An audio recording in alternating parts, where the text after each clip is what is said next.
नमस्कार। 9 बजे के इस प्राइम टाइम बुलेटिन में आप सभी का स्वागत। मैं हूं आपके साथ विजय कुमार पंड्या और बात सबसे पहले यूक्रेन की। यूक्रेन में जमीनी हालात तेजी से बदल रहे हैं। बॉर्डर इलाके में रहने वाले लोग अब यूक्रेन के अंदर की तरफ पलायन कर रहे हैं। देखा जाए तो अब रूस और यूक्रेन के बीच तनाव चरम पर पहुंच चुका है। सोशल मीडिया पर कई ऐसे वीडियो वायरल हो रहे हैं जिनमें रूस के लड़ाकू टैंक यूक्रेन में घुस रहे हैं। इन वीडियो को देखकर यूक्रेन के लोगों में तनाव का माहौल पैदा हो गया है। वहीं ज्यादा से ज्यादा सैनिक अंदर की तरफ जा रहे हैं। इन ताजा हालातों को देखकर यूक्रेन के राष्ट्रपति व्लादिमीर जेलेंस्की ने आपात बैठक बुलाई। वहीं रूस ने यूक्रेन से अपने राजनयिकों को बुलाने का ऐलान किया है। साथ ही पूर्वी यूक्रेन के जिन 2 इलाकों को पुतिन ने स्वतंत्र देश के रूप में मान्यता दी है, उनके साथ रूस ने राजनीतिक रिश्ते भी शुरू कर दिए हैं। तो यूक्रेन के साथ जारी तनाव के बीच रूस ने कीव से अपने राजनयिकों को बुलाने का ऐलान कर लिया है। रूस ने पूर्वी यूक्रेन के उन इलाकों के साथ राजनीतिक रिश्ते भी शुरू कर दिए हैं जिन्हें एक दिन पहले रूसी राष्ट्रपति व्लादिमीर पुतिन ने स्वतंत्रता दी है, यानी कि स्वतंत्र देश के रूप में मान्यता दे दी है। रूस के इस कदम के बाद यूरोपियन यूनियन, ब्रिटेन और अमेरिका एक्शन में है। ब्रिटेन और अमेरिका ने रूस पर नए प्रतिबंधों का ऐलान कर दिया है। उधर तनाव के माहौल को देखते हुए मेडिकल की पढ़ाई करने वाले भारतीय छात्र भी अपने देश लौटने लगे हैं।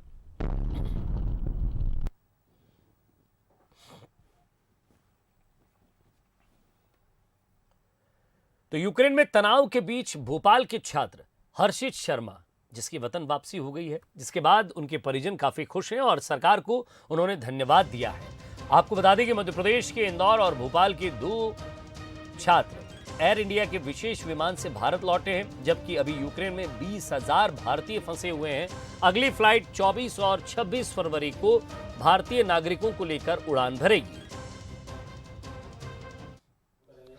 यूक्रेन से मध्य प्रदेश के 2 छात्र लौटकर आए हैं। उनमें से एक छात्र भोपाल के कोलार इलाके के रहने वाले हैं, हर्षित शर्मा, और हमारे साथ भी हैं, उनसे ही जानेंगे। हर्षित जी, सबसे पहले तो यही जानना चाहूँगा, जो वहाँ पर यूक्रेन में माहौल चल रहा है, काफ़ी पैनिक दिखाया जा रहा है। मैं आपसे एक्चुअल स्थिति जानना चाहूँगा, क्या उतना पैनिक माहौल है वहाँ पर? जी, पैनिक पहले नहीं था माहौल, बट अभी जितना दिखाया जा रहा है उतना नहीं है। बट हाँ, अभी पैनिक की सिचुएशन अभी बन गई है, क्योंकि 22 तारीख को रशिया ने यूक्रेन का एक पार्ट को इन्वेड करा। उसके बाद से ही पैनिक असली चालू हुई। उसके पहले तक तो यही लग रहा था कि नहीं, रशिया ब्लफ कर रहा है। बट जब इन्वेड करा तो लोगों को लगा कि हाँ, और एम्बेसी ने भी ये क्लियर कर दिया है कि आप सबको यहाँ से इवैक्यूएट कर लिया जाएगा, आप फ्लाइट बुक करिए और यहाँ से कंट्री को लीव करिए। आपको क्या लगता है कितने वहाँ पर स्टूडेंट फंसे हुए हैं? अभी आप ये मान के चलिए कि 8,000 student, 7 to 8,000 students are still there in Ukraine. जिस तरीके से आप वहाँ पर थे जब पैनिक माहौल शुरू हुआ, तो आपको क्या लग रहा था? आप जब एम्बेसी से बात कर रहे थे, सरकार से बात कर रहे थे, तो किस तरीके से आपकी मदद की जा रही थी? सरकार का रिस्पॉन्स, इस चीज़ के लिए मैं सरकार का बहुत धन्यवाद करना चाहूँगा कि सरकार का रिस्पॉन्स बहुत ही अच्छा रहा। इसमें काफ़ी स्विफ्टली इन्फॉर्मेशन को कंडक्ट करा गया, और क्योंकि इतने सारे स्टूडेंट्स थे तो इन्फॉर्मेशन भी काफ़ी सारी कलेक्ट करनी थी, कौन से स्टूडेंट्स कहाँ पे हैं, कब इंडिया जा रहे हैं। सरकार ने इसको बहुत अच्छे से हैंडल करा है और मैं यही उम्मीद करता हूँ कि आगे भी बहुत अच्छे से हैंडल करेगी। मेरी बस एक यही रिक्वेस्ट है कि फ़्लाइट के जो टिकट्स हैं उसको थोड़ा सा और उस पर कैपिंग करी जाए, उसके प्राइसेस पे, और फ़्लाइट की फ्रीक्वेंसी को बढ़ाया जाए, क्योंकि अगर फ्रीक्वेंसी नहीं बढ़ेगी तो इतने सारे स्टूडेंट का इवैक्यूएशन होना टाइमली थोड़ा सा मुश्किल है। घर में जश्न का माहौल है, तमाम लोग खुश हैं। उनका ज़रूर ये कहना है कि जब वो फ़्लाइट से आ रहे थे तो फ़्लाइट के दाम जो हैं, जो फ़्लाइट की टिकट है वो काफ़ी ज़्यादा है, उसको कम किया जाना चाहिए, और जो फ़्लाइट चलाई जा रही हैं उनकी संख्या ही बढ़ाई जानी चाहिए, जिससे जल्द से जल्द पूरे भारतीय जहाँ जो फंसे हुए हैं यूक्रेन में, जल्द से जल्द अपने वतन आ सकें। कैमरा पर्सन अश्विनी सिंह के साथ आकर्ष शर्मा, बंसल न्यूज, भोपाल। तो यूक्रेन से भारतीय छात्रों को वापस लाने का मिशन जारी है, लेकिन कई छात्र अब भी वहां फंसे हुए हैं और उन्हें मदद नहीं मिल पा रही है।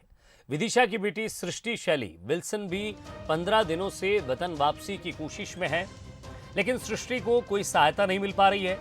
इससे उनके माता पिता चिंतित हैं। उन्होंने पीएम और सीएम हेल्पलाइन के जरिए मदद की गुहार लगाई है, लेकिन वहां से निराशा ही हाथ लगी है। सृष्टि विल्सन यूक्रेन की कीव यूनिवर्सिटी में एमबीबीएस की पढ़ाई कर रही हैं। सृष्टि की मां वैशाली विल्सन अपने बेटी को भारत लाने के लिए परेशान है। उन्होंने पीएम और सीएम हेल्पलाइन पर बेटी की वापसी के लिए मदद मांगी है, लेकिन वहां से कोई माकूल जवाब उन्हें नहीं मिला। उन्हें कहा गया है कि मध्य प्रदेश का मामला होता तो हम हेल्प कर सकते थे, आप तो जहां युद्ध चल रहा है वहीं के थाने में जाकर कंप्लेंट कराओ। वैशाली का कहना है कि अब तो दूतावास ने भी लौटने का बोल दिया है। साथ ही यूक्रेन से वापसी का फ्लाइट टिकट भी महंगा होता जा रहा है। जहां 25,000 रुपये किराया लगता था वहीं अब 60,000 रुपये लग रहा है। वहीं सृष्टि की मां ने जब बंसल न्यूज़ से फ़ोन पर बातचीत की तो उन्होंने बताया कि आज उनकी पीएमओ से बात हुई है। पीएमओ ने जल्द वतन वापसी कराने का आश्वासन दिया है। अभी देखते हैं यहाँ से हम कैसे क्या अभी वहाँ हालात कैसे हैं? वहाँ बेटा कैसी कंडीशन है अभी? यहाँ पर कंडीशन तो लाइक थोड़ी टेस्टिंग है और मतलब माहौल भी थोड़ा मतलब ऐसा डरावना सा है। सर एक्चुअली वो यूक्रेन में है, एमबीबीएस कर रही है, फिफ्थ ईयर की स्टूडेंट है और अभी वहाँ युद्ध से परिस्थितियों के कारण जल्दी से बुलाना है उसको, लेकिन टिकट भी नहीं मिल पा रहा है और उसके रेट्स भी बहुत हाई है टिकट के। दोनों ही चीज़ अफोर्ड भी नहीं कर सकते इतने हाई रेट्स में और टिकट मिलना भी बहुत मुश्किल हो रहा है। और कुछ जिसमें कम रेट्स हैं वो इतने ज़्यादा 2-2 दिन की फ्लाइट है, मतलब एक दिन कहीं कहीं रुक के आना पड़ रहा है, तो बच्चे कैसे आ पाएंगे? वो तो सभी प्रकार की परेशानियाँ हैं। इसलिए अगर गवर्नमेंट हेल्प करे और बच्चों को बुला ले तो सुविधा हो जाएगी। इधर मनी लॉन्ड्रिंग और अंडरवर्ल्ड कनेक्शन मामले में यहां महाराष्ट्र के मंत्री नवाब मलिक को ईडी ने गिरफ्तार कर लिया है। इसके पहले ईडी ने बुधवार सुबह 7 बजे नवाब मलिक के घर छापेमारी की थी। करीब 8 घंटे तक चली पूछताछ के बाद ईडी ने मंत्री को गिरफ्तार कर लिया। दरअसल ईडी इकबाल कास्कर से जुड़े कथित जमीन के सौदों को लेकर जांच कर रही है। पिछले सप्ताह ईडी ने मनी लॉन्ड्रिंग मामले में दाऊद इब्राहिम की बहन हसीना पारकर के मुंबई स्थित आवास पर छापेमारी की थी। ईडी ने नागपाड़ा में हसीना पारकर से जुड़े 10 अलग अलग ठिकानों पर भी छापेमारी की थी। इसके अलावा एजेंसी ने दाऊद के भतीजे और पारकर के बेटे अली शाह पारकर और छोटा शकील के गुर्गे सलीम कुरैशी और सलीम फ्रूट से भी पूछताछ की थी।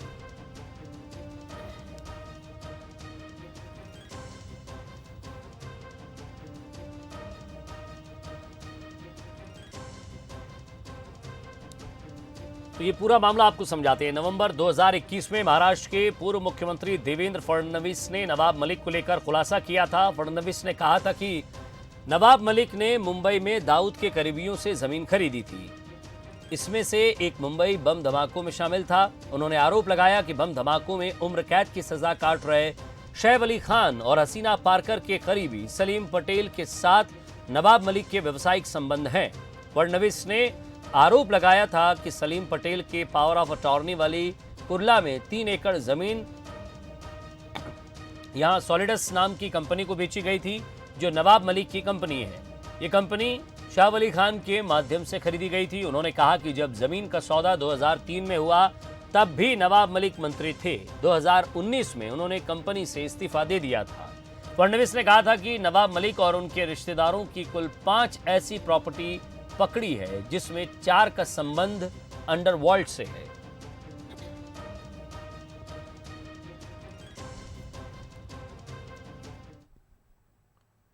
और यूपी में वोट के लिए नेता हर दाव लगा रहे हैं और उन्हें भरी सभा में शर्मिंदा भी होना पड़ रहा है। कई तस्वीरें ऐसी आती हैं। एक ऐसा ही मामला उत्तर प्रदेश के सोनभद्र से सामने आया है। रॉबर्ट्सगंज की सीट से बीजेपी के मौजूदा विधायक और प्रत्याशी भूपेश चौबे चुनावी सभा के दौरान अचानक कुर्सी पर खड़े हो गए और अपने कान पकड़कर उठक बैठक करने लगे।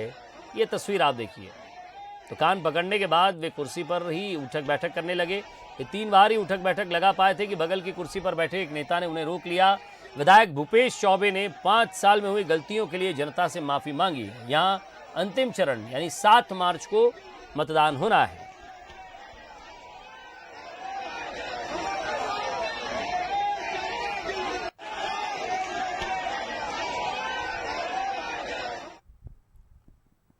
के किस्से आपने बहुत सुने होंगे और मशहूर भी हैं, चाहे वो बात आम लोगों की हो या नेताओं की। बागी की बात आ जाती है तो कई तरह से किस्से भी सामने आते हैं, तस्वीरें भी सामने आती हैं। बात अब कमलनाथ की करते हैं, क्योंकि कमलनाथ के भिंड दौरों को लेकर भी यही सवाल पूछे जा रहे हैं कि इस इलाके में कांग्रेस का साथी कौन है और कौन बागी है। ऐसा इसलिए भी क्योंकि एक दिन पहले ही सतीश सिकरवार ने ग्वालियर में केंद्रीय मंत्री ज्योतिरादित्य सिंधिया की तारीफ कर दी। अब इसके क्या मायने हैं और कमलनाथ के भिंड दौरे को किस रूप में देखा जाए। सिंधिया के गढ़ में कमलनाथ संविधान बचाने की करते हैं बात। कांग्रेस यहां किसके भरोसे? सिकरवार भी भुनाते दिखे मौके। ग्वालियर में मंगलवार को सिंधिया की तारीफ करने के बाद से कांग्रेस विधायक सतीश सिकरवार भले ही आउट ऑफ रिचेबल है, लेकिन वहां से 78 किलोमीटर दूर भिंड में बुधवार को कांग्रेस की जन आक्रोश रैली और यहां कमलनाथ की मौजूदगी सबकी जुबान पर है। इसके कई मायने निकाले जा रहे हैं। साथ ही ये बहस भी गर्म है कि क्या सिकरवार का सिंधिया प्रेम कांग्रेस के लिए कई मुश्किलें खड़ी कर सकता है। वैसे कमलनाथ ने भिंड में जो कुछ कहा वो भी 2023 के विधानसभा चुनाव के लिहाज से काफी अहम है। बाबा साहब अम्बेडकर ने चुनौती स्वीकार करी थी और अपने देश को संविधान दिया, ऐसा संविधान दिया जो पूरे विश्व में मशहूर है। कई देशों ने बाबा साहब अम्बेडकर के बनाए हुए संविधान को अपनाया, पर अगर अच्छा संविधान गलत हाथों में चला जाता है तो उस संविधान का क्या? ये आज हमारे सामने चुनौती है। वैसे कमलनाथ के इस दौरे पर बीजेपी की तरफ से तंज कसने का सिलसिला जारी है। कल केंद्रीय मंत्री ज्योतिरादित्य सिंधिया तो आज गृह मंत्री नरोत्तम मिश्रा निशाना साधते हुए नजर आए। जमीन से जुड़ने के लिए रखें तो सबसे पहले जमीन से जुड़े जो हमारे वरिष्ठ सदस्य हैं, लाहौर के विधायक गोविंद सिंह जी मेरे मित्र, जिनको कहने के बाद भी नेता प्रतिपक्ष इन्होंने नहीं बनाया था, 2 पद लिए हुए हैं, जमीन से जुड़ने की मिसाल पेश करें और भिंड में ही घोषणा उन्हें नेता प्रतिपक्ष का 1 पद देने की करें तो उनका दौरा सार्थक होगा, नहीं तो ऐसे ही हवाई दौरे हैं। उनका स्वागत है। ग्वालियर चंबल संभाग सदैव हमारे अतिथियों का स्वागत करता है। कांग्रेस में 1 व्यक्ति 2 पद, इस मुद्दे को बीजेपी हवा देती दिखी, लेकिन गोविंद सिंह इसके बिल्कुल अलग नजर आए। 2023 के होने वाले चुनाव में मध्य प्रदेश में कांग्रेस का भारतीय जनता पार्टी का सफाई कांग्रेस स्थापित होगी। विधानसभा में जैसा कि हमारे नेता ने कहा है, बल्ला भवन में दोनों जगह कांग्रेस का तिरंगा झंडा फहराएगा, कमलनाथ जी मुख्यमंत्री बनेंगे। भले ही गोविंद सिंह जैसे मंजे हुए नेता पर बीजेपी इफेक्ट ना हो, लेकिन सतीश सिकरवार पर सिंधिया प्रेम जरूर छाया दिखा। ऐसे में बड़ा सवाल यही है कि क्या आने वाले दिनों में सियासी समीकरण बदल सकते हैं?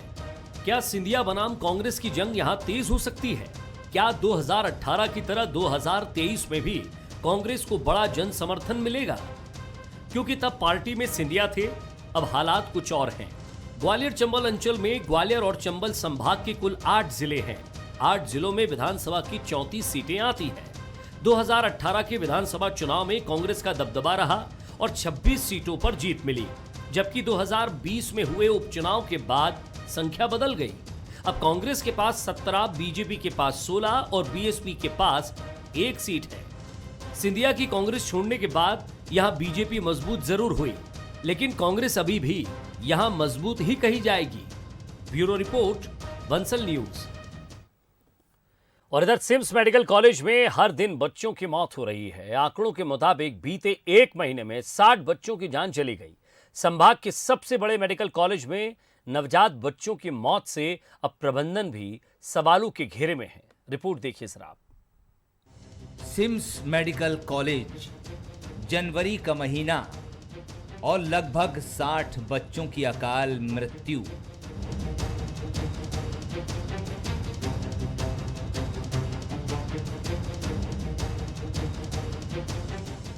बड़ा अस्पताल यानी सिम्स रोजाना करीब 2 दर्जन महिलाओं का प्रसव, जच्चा और बच्चा के लिए बेहतर इलाज का दावा। लेकिन सिर्फ जनवरी में ही 60 नवजात बच्चों की मौत कई तरह के सवाल खड़े कर रही है। डॉक्टरों का कहना है कि जिन बच्चों की मौत हो रही है वो कुपोषित हैं। तो क्या ये माना जाए कि छत्तीसगढ़ अब भी कुपोषण के अभिशाप से मुक्त नहीं है? तो ऐसे serious high risk complicated cases आते हैं, उन्हीं की मृत्यु होती है। और चूँकि ये संभाग का सब बड़ा अस्पताल है तो मोस्टली रेफरल केसेस होते हैं या जो बहुत डिलेड कॉम्प्लिकेटेड केसेस आते हैं जिनका इलाज में कहीं आराम नहीं मिल पाता है या वो लोग इतने डिले आते हैं कि बचाना संभव नहीं हो पाता, उन्हीं की मृत्यु। अगर नवजात की मौत के पीछे सिम्स मेडिकल कॉलेज प्रबंधन का तर्क सही है तो मामला सियासी हो जाता है। बीजेपी इसे लेकर सरकार को घेर रही है। उसका कहना है कि गर्भवती महिलाओं के लिए पोषण और स्वास्थ्य के लिए चलाई जा रही योजनाएं कहां हैं? जो कुपोषण के कारण नवजात बच्चों की जो 1-2 दिन या 3 दिन में जो बच्चे जन्म ले रहे हैं, विगत दिनों जानकारी लगी कि बिलासपुर नगर में जिस प्रकार से 48 के बाद 60 नवजात शिशुओं की अचानक मौत जन्म के 1-2 दिन के अंतराल में हुई, यह अत्यंत शोचनीय विषय है। चूँकि शासन की जो योजना है, गवर्नमेंट की जो योजना है कि माताओं को, जो प्रेग्नेंट महिलाएं हैं, उनको पोषण आहार दिया जाना, क्या यह योजना सही तरीके से संचालित नहीं हो रही, क्रियान्वित नहीं हो रही, यह सोचने का विषय है। नवजात की मौत के पीछे की वजह चाहे जो हो, लेकिन इतनी बड़ी तादाद में नवजात की मौत हर जिम्मेदार पर सवाल खड़े कर रही है। उमेश मौर्य, बंसल न्यूज, बिलासपुर। और पूरे देश और दुनिया में छत्तीसगढ़ की अलग पहचान है। छत्तीसगढ़ी संस्कृति और कला पूरी दुनिया उसे मानती है, जानती है, लेकिन इसे सहेजने का काम चंद लोग ही कर रहे हैं। इसमें से एक हैं बालोद के रहने वाले संजू सेन। जरा देखिए आप ये रिपोर्ट।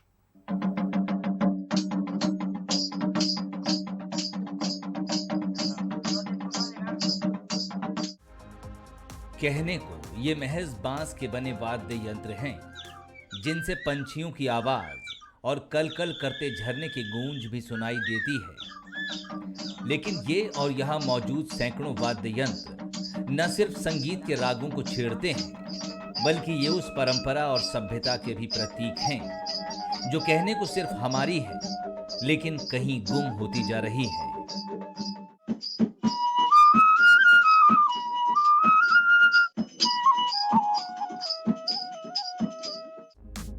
लेकिन इन्हीं वाद्य यंत्रों से जुड़ी सभ्यता और परंपरा को सहेजने का जिम्मा बालोद जिले के तवेरा निवासी संजू सेन ने उठाया है।